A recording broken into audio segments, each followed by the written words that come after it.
Assalamualaikum warahmatullahi wabarakatuh. Yang terhormat Bapak dosen dan teman-teman seperjuangan yang kami banggakan. Dari mata kuliah Analisis Laporan Keuangan, kami dari kelompok 7 akan mempresentasikan materi rasio likuiditas. Ini anggota dari kelompok 7. Yang pertama, Waida Findiani NIM 12403193192. Yang kedua, Zulfa Dwi Nur Aini Afifah NIM 12403193193. Yang terakhir, Fitri Norvina 12403193194. Selanjutnya langsung ke materi. Definisi rasio likuiditas. Rasio ini sering digunakan oleh perusahaan maupun investor untuk mengetahui tingkat kemampuan perusahaan dalam memenuhi kewajibannya.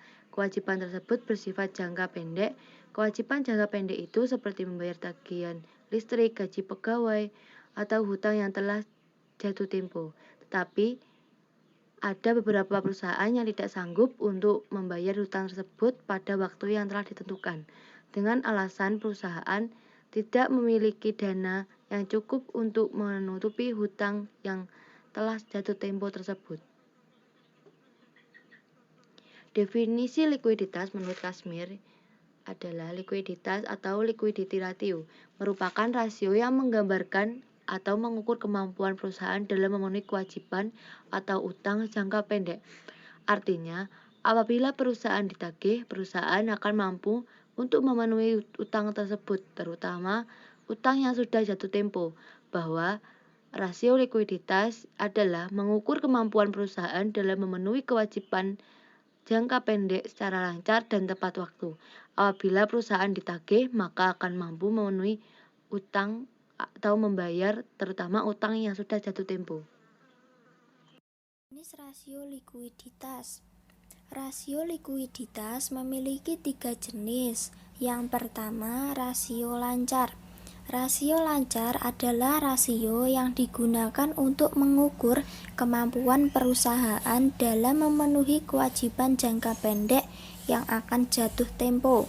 Rumus rasio lancar adalah aset lancar dibagi dengan kewajiban lancar. Yang kedua adalah rasio sangat lancar. Adalah rasio yang secara khusus menghitung kemampuan dalam membayar utang jangka pendek menggunakan aktiva lancar tanpa memperhitungkan persediaan. Rumus rasio sangat lancar adalah kas ditambah surat berharga ditambah piutang dibagi dengan kewajiban lancar. Yang ketiga adalah rasio kas. Adalah rasio yang digunakan untuk mengetahui ketersediaan uang kas perusahaan dalam memenuhi kewajiban. Rumus rasio kas adalah kas dan setara kas dibagi dengan kewajiban lancar. Selanjutnya, saya Zulfa Dwi Nur Aini Afifah NIM 12403193193. Tujuan dan manfaat rasio likuiditas menurut Kasmir 2014-132. 1. Untuk mengukur kemampuan perusahaan membayar kewajiban atau utang yang segera jatuh tempo pada saat ditagih. 2. Untuk mengukur kemampuan perusahaan membayar kewajiban jangka pendek dengan aktiva lancar secara keseluruhan. 3. Untuk mengukur kemampuan perusahaan membayar kewajiban jangka pendek dengan aktiva lancar tanpa memperhitungkan sediaan atau piutang. 4. Untuk mengukur atau membandingkan antara jumlah sediaan yang ada dengan modal kerja perusahaan. 5. Untuk mengukur seberapa besar uang kas yang tersedia untuk membayar utang. 6. Sebagai alat perencanaan ke depan, terutama yang berkaitan dengan perencanaan kas dan utang. 7. Untuk melihat kondisi dan posisi likuiditas perusahaan dari waktu ke waktu dengan membandingkan untuk beberapa periode. 8. Untuk melihat kelemahan yang dimiliki perusahaan dari masing-masing komponen yang ada di aktiva lancar dan utang lancar. 9. Menjadi alat pemicu bagi pihak manajemen untuk memperbaiki kinerjanya dengan melihat rasio likuiditas yang ada pada saat ini. Hasil pengukuran standar industri rasio likuiditas berikut merupakan standar industri pada rasio menurut Kashmir. Jenis rasio likuiditas 1. Current ratio atau rasio lancar. Standar industri 2 kali 200%. 2. Quick ratio atau rasio cepat. Standar industri 1,5 kali 150%. 3. Cash ratio atau rasio kas. Standar industri 1 kali 100%. 4. Cash turnover perputaran kas. Standar industri 10 kali 1000%. Contoh perhitungan rasio likuiditas. Berikut merupakan contoh perhitungan dari keempat rasio likuiditas yang sudah dijelaskan sebelumnya. Contoh perhitungan rasio lancar. CV Masta Bisnis, data aktiva dan kewajiban lancar periode 2019-2020. 1. Aktiva lancar tahun 2019 sebesar 1.041.307.670.217 rupiah.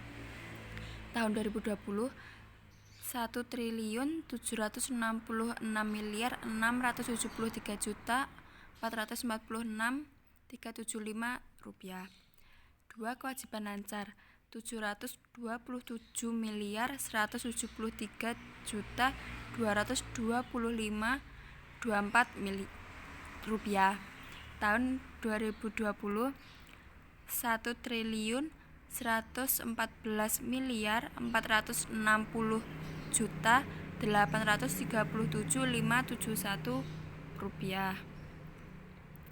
Tahun 2019 1.378.307.670.217 rupiah dibagi 727.173.225.24 rupiah sama dengan 2,03 atau 2,03 dikali 100% sama dengan 203%. Tahun 2020 1.376.673.446.375 rupiah dibagi 1.114.460.837.571 rupiah sama dengan 1,58 atau 1,58 dikali 100% sama dengan 158%. Dari hasil analisa dengan menggunakan rasio lancar tahun 2019-2020 tersebut bisa dilihat bahwa 1. Pada tahun 2019 rasio lancar atau current ratio CV Masta Bisnis sebesar 2,03 atau 203%. Hal tersebut sudah sesuai dengan standar industri rasio likuiditas yaitu sebesar 2 kali. Dengan demikian, kemampuan dalam melunasi kewajiban jangka pendek perusahaan tersebut di tahun 2019 bisa dikatakan baik. Hal tersebut dikarenakan setiap Rp1 kewajiban lancar perusahaan bisa dijamin oleh aktiva lancar sebesar Rp2,03. 2. Pada tahun 2020 rasio lancar CV Masta Bisnis sebesar 1,58 atau 158%. Angka tersebut masih tergolong baik karena Rp1 hutang lancar perusahaan bisa dijamin oleh aktiva lancar sebesar 1,58. Contoh perhitungan rasio cepat. CV Masta, data aktiva, kewajiban lancar dan persediaan periode 2019-2020. 1. Aktiva lancar tahun 2019 sebesar 1.478.307.670.217 rupiah. Tahun 2020 1.166.673.446.375 rupiah.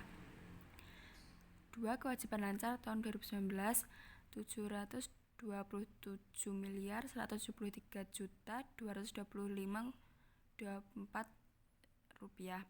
2020 1.114.460.837.571 rupiah. 3. Persediaan tahun 2019 17.302.906.753 rupiah.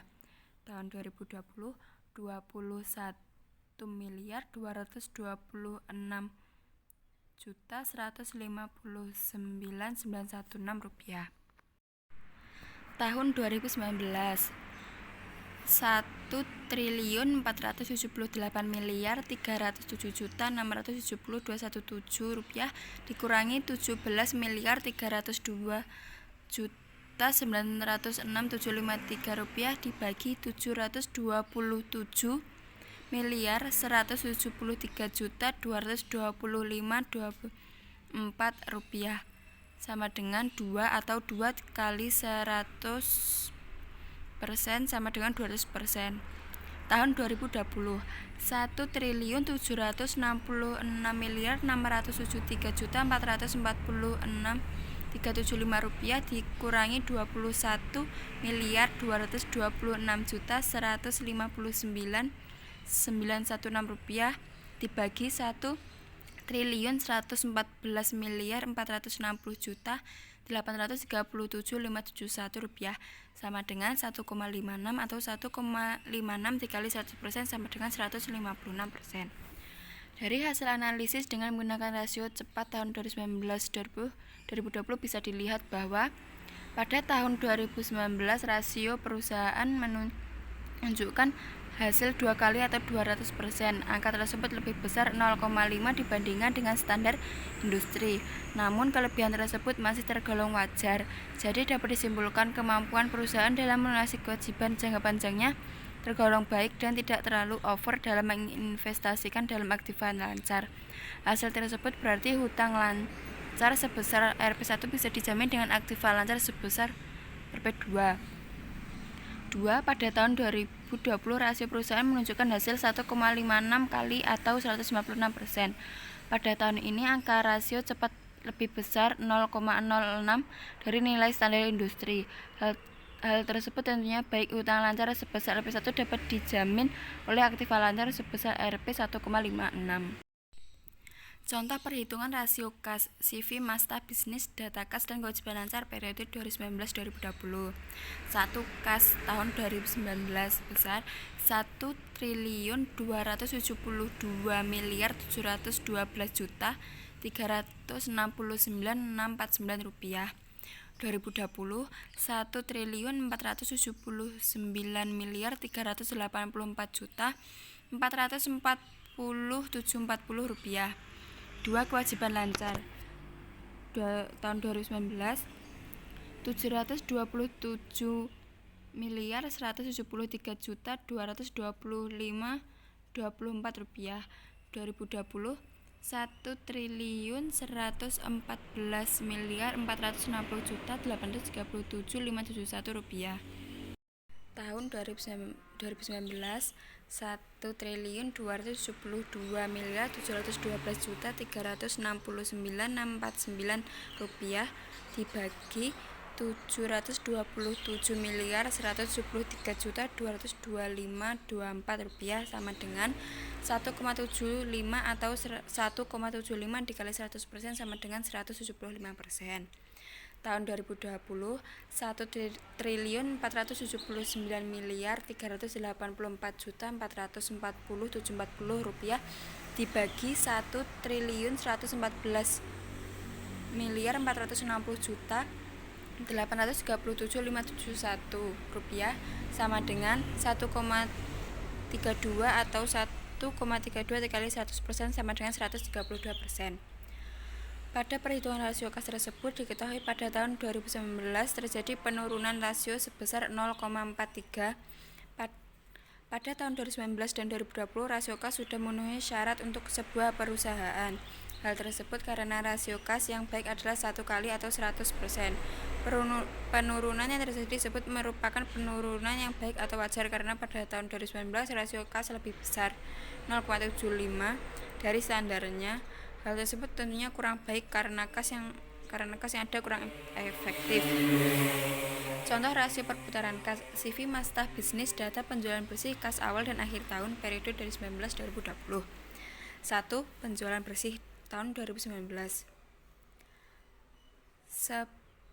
11.245.678.543.909 rupiah. Tahun 2020 12.569.890.000 Rp1.763.897. Kas awal tahun 2019 Rp1.415.459.999.567. Tahun 2020 Rp1.312.369.649. Kas akhir tahun Rp1.312.369.649. 2020 Rp1.379.384.440.740. Rata-rata kas 2019 Rp1.355.415.999.567 ditambah Rp1.712.369.649 dibagi 2 sama dengan Rp1.154.064.184.184.608. Tahun 2019 sama dengan Rp11.245.678.543.909 dibagi Rp1.154.064.184.608 sama dengan 9,74 atau 9,74 dikali 100% sama dengan 974%. Rata-rata kas 2020 Rp1.217.712.369.649 ditambah Rp1.384.440.740 dibagi 2 sama dengan Rp1.346.048.405.195. Tahun 2020 Rp12.389.763.897 dibagi Rp1.348.405.195 sama dengan 9,13 atau 9,13 kali 100% sama dengan 913%. Dari hasil analisa tersebut memperlihatkan bahwa pada tahun 2019 rata-rata kas sebesar Rp1.354.064.184.608 dan untuk rasio perputaran kas pada tahun 2019 cukup baik karena hampir mendekati standar industri. Rasio perputaran kas yaitu sekitar 10 kali atau 1000%. Kemudian pada tahun 2020 diketahui rata-rata kas sebesar Rp1.376.048.405.195 dan untuk rasio perputaran kas hasilnya 9,13 kali. Hasil tersebut terjadi penurunan sebesar 0,61 dibandingkan tahun 2019. Penurunan tersebut kurang baik karena pada tahun 2019 angka rasio perputaran kasnya semakin menjauh dari standar yang ada. Sekian presentasi dari kelompok 7. Bila ada salah kami mohon maaf. Wassalamualaikum warahmatullahi wabarakatuh.